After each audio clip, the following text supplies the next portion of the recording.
Neste ano, no mês da Bíblia, estudaremos a carta aos Efésios. É uma escolha muito boa, vistas as circunstâncias em que vivem nossas igrejas, com muitas divisões internas entre conservadores, entre reformistas. Essa carta vai nos ajudar a encontrar o elemento que nos deve cada vez mais manter unidos na fé e no amor. Por isso, como é nosso costume, vamos começar tentando conhecer o contexto e o pretexto desta carta. Sabemos que, junto com a carta aos Colossenses, a carta aos Filipenses e a carta a Filemon, são chamadas cartas da prisão. Paulo estava preso, muito provavelmente em Cesareia. Mas vamos ter que chegar a entender o que aconteceu para Paulo estar preso e por quê. Justamente em Cesareia, Paulo ensaia uma maneira nova de anunciar a mesma mensagem que vinha anunciando nas cartas anteriores aos Romanos, aos Gálatas, aos Tessalonicenses. O que tinha acontecido? Em sua terceira viagem, o livro dos Atos, no capítulo 19, nos lembra que Paulo permaneceu 2 anos em Éfeso, trabalhando todo dia na escola de um tal de Tirano. 2 anos, diz, de tal maneira que todos os que habitavam na Ásia ouviram a palavra do Senhor Jesus, assim judeus como gregos. Todos os que habitavam na Ásia, podemos dizer, todos que habitavam ao redor de Éfeso. Isso quer nos mostrar que provavelmente havia gente, amigas de Paulo, como depois vai resultar na carta aos Colossenses e aos Efésios, que a partir de Éfeso iam anunciando, levando a palavra do Senhor Jesus às comunidades vizinhas também.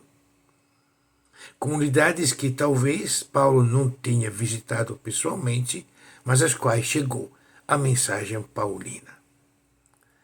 Depois de 2 anos em Éfeso, o livro dos Atos nos lembra que, depois disso tudo, Paulo se propôs de ir a Jerusalém, passando antes pela Macedônia e pela Caia, pela Grécia, para recolher a coleta que tinha incentivado e levar a Jerusalém. Depois de ter estado em Jerusalém, ele pretendia inclusive ir em Roma. Estando em Corinto, passou em Corinto vários meses, e em Corinto ele vai escrever a carta aos Romanos. E na carta aos Romanos, Paulo conclui no capítulo 15 com um detalhe interessante. Agora eu vou a Jerusalém para servir aos santos. Porque a Macedônia e a Grécia fizeram uma coleta para os pobres dentre os santos que estão em Jerusalém. Assim que concluído isso e havendo-lhes consignado este fruto, de lá, passando por vós, irei à Espanha.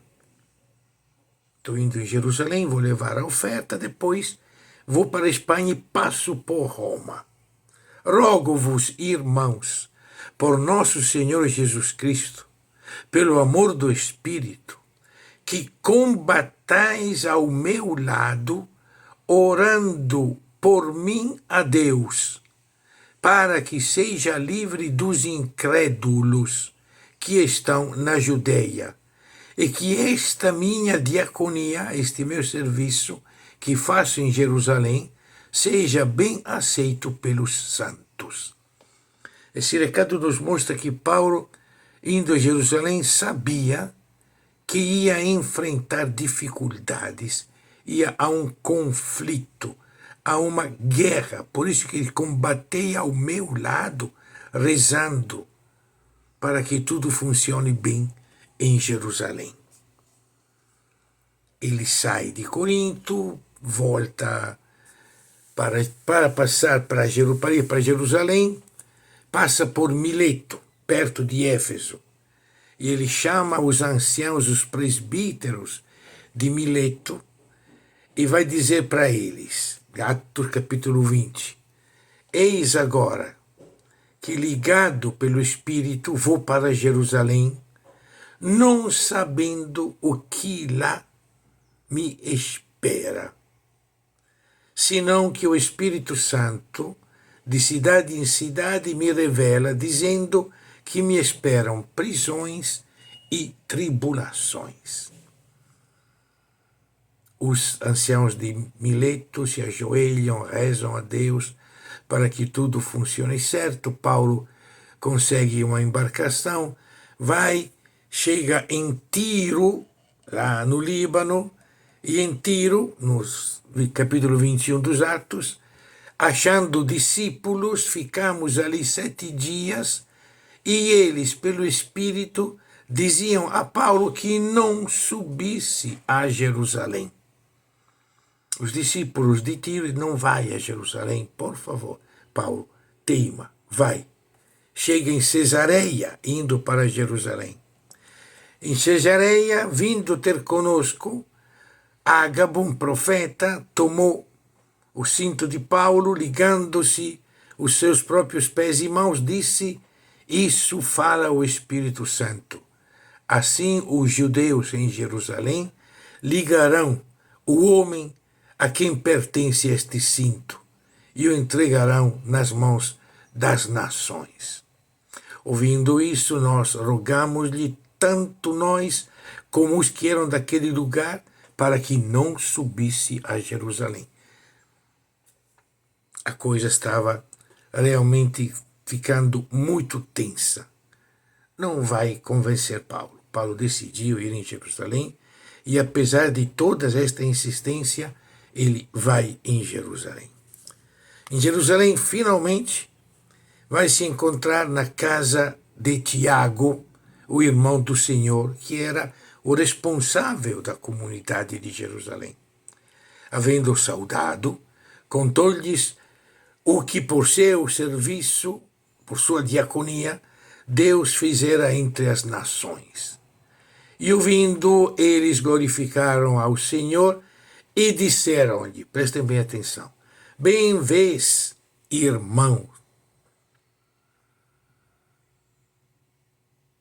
quantos milhares de judeus há que acreditam, e todos ardem de zelo pela lei.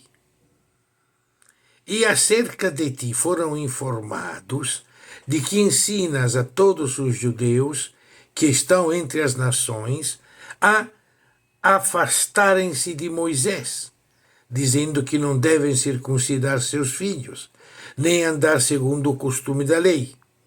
Que vamos fazer, pois? Em todo caso, é necessário que a multidão se ajunte, porque terão ouvido que tu já chegou. Faz, pois, isso que te dizemos. Prestem bem atenção. Temos 4 irmãos que fizeram voto. Toma estes contigo, santifica-te com ele, faz por ele os gastos para que rapem a cabeça, era voto de nazireato, e todos ficarão sabendo que nada daquilo que estão dizendo acerca de ti é verdade, mas que também tu andas guardando a lei. Interessante porque em Jerusalém, o grupo de Jerusalém continua tendo o templo como um referencial importante. O templo, seus ritos, suas celebrações, ao ponto que, para que Paulo mostre a todo mundo que continua sendo um fiel observante da lei de Moisés, tem que ir ao templo para fazer com que 4 homens possam pagar, e era caro pagar, para concluir o seu voto e poder cortar seu cabelo. Interessante. Estamos lá pelo ano 58, 59, e ainda tem claramente um grupo em Jerusalém, liderado por Tiago, que segue o caminho precedente de todos os judeus. Para eles, continuam crendo em Cristo nosso Senhor, mas o templo é um referencial, sobretudo considerando que há milhares de judeus no mundo inteiro que devem continuar observando a lei de Moisés. Era o mesmo argumento que foi usado pelo mesmo Tiago no Concílio de Jerusalém. Há tantos judeus no mundo que seguem a lei de Moisés, por isso vamos fazer assim. Pode até não se circuncidar, mas tem que viver como todo bom judeu vive. Quem vê nós tem que ver um judeu. Já tivemos registrado por Paulo na carta aos Gálatas o conflito que teve com Pedro quando alguém do grupo de Tiago chegou em Antioquia, e Pedro, que comia tranquilamente com os gregos, ao ver alguém do grupo de Tiago, teve medo, deixou de comer com os gregos para comer só com os judeus. Fica claro, Tiago é representante de uma igreja muito mais conservadora, muito mais ligada aos costumes antigos ainda. Paulo vai ao templo, faz o que Tiago pede. Eram celebrações longas, 7 dias de celebração. E a certo ponto ele é reconhecido pelos prosélitos que vêm da Ásia e gritam contra ele. Este é o homem que por todas as partes ensina a todos contra o povo e contra a lei, e contra este lugar. E ademais disso, introduziu também no templo os gregos e profanou este santo lugar. Esse grito faz com que o povo se revolte, pegue Paulo para apedrejá-lo, o leva para fora do templo, fecha a porta para apedrejar Paulo. A polícia romana, diante da confusão, intervém, pensando que Paulo seja um bandido, inclusive, que estava sendo procurado, tira Paulo das mãos dos que queriam matá-lo, porque queriam saber dele. Mas o que é que ele fez? Eles começaram a gritar. O centurião não estava conseguindo entender a razão dessa gritaria. Ele disse, vamos prender Paulo, vamos açoitar Paulo, para que confesse quem ele é. Eles pensavam que fosse um bandido, um egípcio, que estava sendo procurado pela polícia. Paulo disse não, falando em grego, para a polícia. Não, eu não sou um bandido. Eu sou de Tarso, da Cilícia. Eu sou um judeu. E quando é ameaçado de ser açoitado, ele diz, vocês açoitam um romano porque eu sou cidadão romano. Aí a coisa começa a mudar. O próprio tribuno se preocupa. Como tu és cidadão romano, ele teve que pagar um absurdo para conseguir ser cidadão romano. E não, eu sou desde que nasci. Paulo é seguro pelos romanos, não mais como prisioneiro, mas como, de uma certa forma, protegido. Porque o Sinédrio quer julgar Paulo. O tribuno leva Paulo ao Sinédrio e depois, no Sinédrio, Paulo tem a grande confusão, porque Paulo diz, estou sendo julgado pela ressurreição, e como no Sinédrio estavam os saduceus que não acreditavam na ressurreição, estavam os fariseus que acreditavam, começaram a discutir entre eles, outra balbúrdia, de novo a polícia retira Paulo, depois vem saber que 40 homens decidiram jejuar até matar Paulo. Paulo vai ter que voltar aqui para o Sinédrio, enquanto ele voltar para o Sinédrio aqui, amanhã nós vamos matar ele. Paulo vem saber disso, a partir do filho da irmã dele, que escutou essa coisa toda, comunica para o tribuno, e o tribuno decide, bom, então vamos levar embora Paulo aqui. Levam Paulo para Cesareia. Então Félix chegou em Cesareia. Olha, trouxemos este homem aqui, não temos claro que culpa ele fez, como querem matá-lo, cidadão romano, toma conta tu. Então Félix, que era o governador, havendo ouvido estas coisas, disse, havendo-me informado melhor deste caminho, como era chamado a proposta de Paulo, o caminho, quando o tribuno Lísias tiver descido, então tomarei inteiro conhecimento dos vossos negócios. E mandou o centurião que o guardasse em prisão, tratando-o com brandura, e que a ninguém dos seus proibisse servi-lo, ouvir, ter com ele. Então é uma prisão, mas não é uma cadeia. Paulo não está na masmorra. Ele está lá na própria sede onde está o tribuno. Preso, mas com liberdade, sem torturas, sem grilhões, com brandura, com liberdade de receber quem viesse servi-lo ou que viesse falar com ele.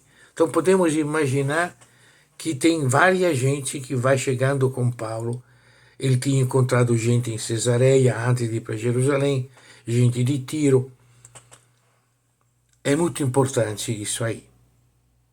É um contexto de prisão onde Paulo dialoga muito com muita gente, com várias pessoas. Alguns dias depois, o próprio Félix, com sua mulher Drusila, que era judeu, mandou chamar Paulo e ouviu acerca da fé em Cristo. E tratando ele da justiça, da temperança e do juízo vindouro, Félix respondeu, por agora, vai-te, tendo oportunidade te chamarei de novo, esperando, no mesmo tempo, que Paulo lhe desse dinheiro para que o soltasse. E muitas vezes mandava chamá-lo e falava com ele. E lá ficou 2 anos. Até que Félix foi substituído por Festo, e Festo, amigo dos judeus, queria resolver de mandar de volta Paulo a Jerusalém, como os judeus seguiam pressionando, só que desta vez Paulo diz claramente, eu sou cidadão romano, eu apelo a César. Paulo sabe que ir a Jerusalém significa ser condenado pelo Sinédrio. Ele apela a César como seu direito romano. A César apelaste, a César tu irás. Ele ficou, então, 2 anos em Cesareia, vendo gente. Interessante que gente ele viu na carta aos Colossenses, tem nomes, fala de Tíquico, irmão amado, fiel diácono, conservo no Senhor.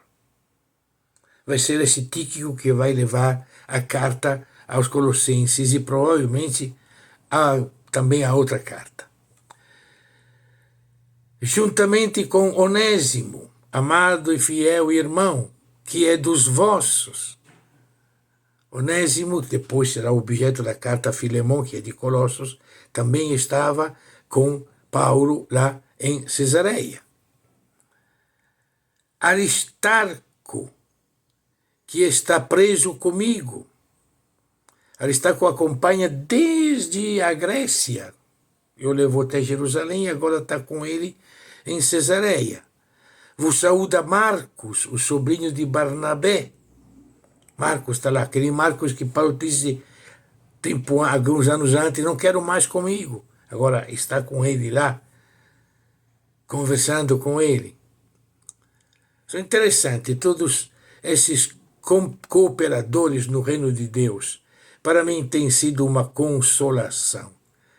Epáfras, que é dos vossos, servo de Cristo, combatendo sempre por vós em orações, para que vos firmes e perfeitos na vontade de Deus. Ele tem grande zelo por vós, pelos que estão em Laodiceias e pelos que estão em Hierápolis. Colossos, Laodiceia e Hierápolis são 3 comunidades da Vale do Lico que o próprio Epáfras deve ter evangelizado a partir de Éfeso. Saúda-vos Lucas, médico amado, Demas, está na prisão, mas tem um bocado de gente aí. Saudai aos irmãos que estão em Laodiceia, a ninfa e a igreja que está em sua casa. E acrescenta um detalhe importante. E quando esta epístola tiver sido lida entre vós, fazei com que também seja lida na igreja de Laodiceia. E a que veio de Laodiceia, leiam vocês também. Então Paulo fala de 2 cartas que estão saindo. Uma para Colossos e uma para Laodiceia. Depois que vocês lerem, mandem a sua para Laodiceia, peçam de Laodiceia para vocês. A minha hipótese, a nossa hipótese, não podemos estar com toda certeza a respeito disso, a nossa hipótese é que a chamada carta aos Efésios possivelmente seja a carta aos Laodicenses, que se perdeu como carta. Por que dizemos isso? Porque está bastante claro que nos textos mais antigos, a carta aos Efésios não tem o nome aos Efésios. Esse nome foi acrescentado depois. Essa carta é aos santos que estão em Cristo.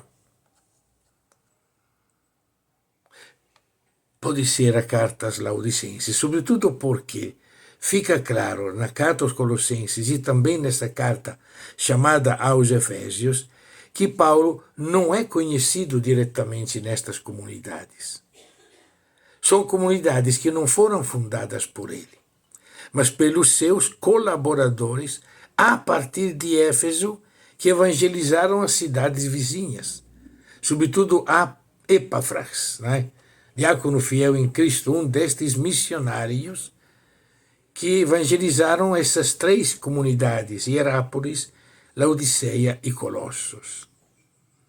Se fosse aos Efésios, seria difícil de aceitar, porque Paulo ficou 2 anos em Éfeso, mais de 2 anos em Éfeso, e aqui aparece que não é conhecido por lá, e não tem nenhuma referência, nenhum problema próprio de Éfeso.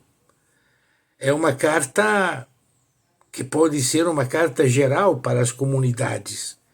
Não tem problemáticas diretas que mostram que Paulo tem alguma coisa a ver diretamente com as pessoas que estão em Éfeso.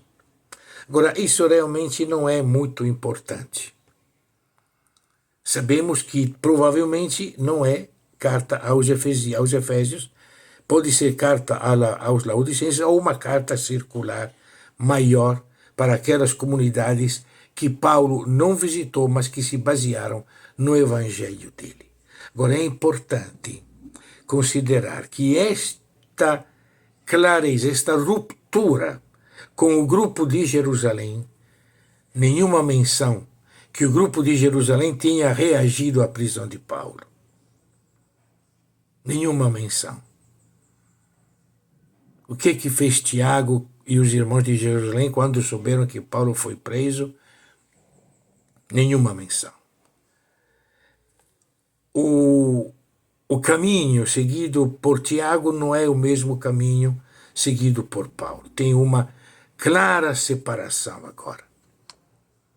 E o diálogo, os longos diálogos tidos em Cesareia, com pessoas diretamente de outras culturas do mundo grego.